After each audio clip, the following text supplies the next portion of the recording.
Birodarlar va opa-singillar, balki shu voqea orqali Alloh qalblaringizni namozga o'char. Chunki har qanday soniyada kech bo'lishi mumkin va bu videoni namoz o'qimaydiganlarga yuboring. Bu voqea Salim ismli bir yosh yigit haqida.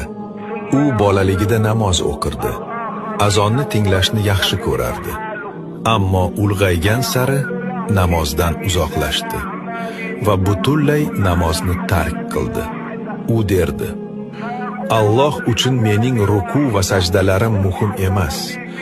U uchun mening ruhim muhim. Men ruhim bilan pokman. Unga nasihat berib, namozni boshlagin deyishganda, u javob berardi: Qaraysam o'qiyman.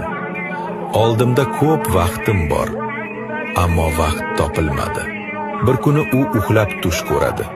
Tashqarida azon o'qilmoqda. U tashqariga chiqadi, hech kim yo'q. Azon ovoziga qarab yuradi va qabristonga yetib boradi.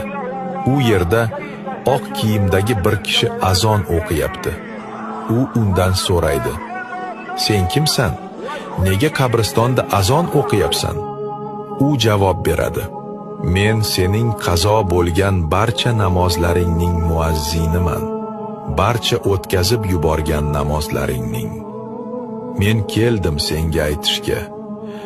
Bu sening oxirgi azoning. U birdan uyg'onib ketadi. Va bu tush emas edi. Uni insult urdi.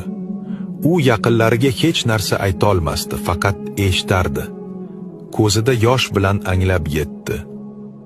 Hatto hozir turib tahorat ham ola olmaydi. Tahorat bilan ham turib bo'la olmaydi. U faqat bitta narsani orzu qilardi. Bitta rakatni.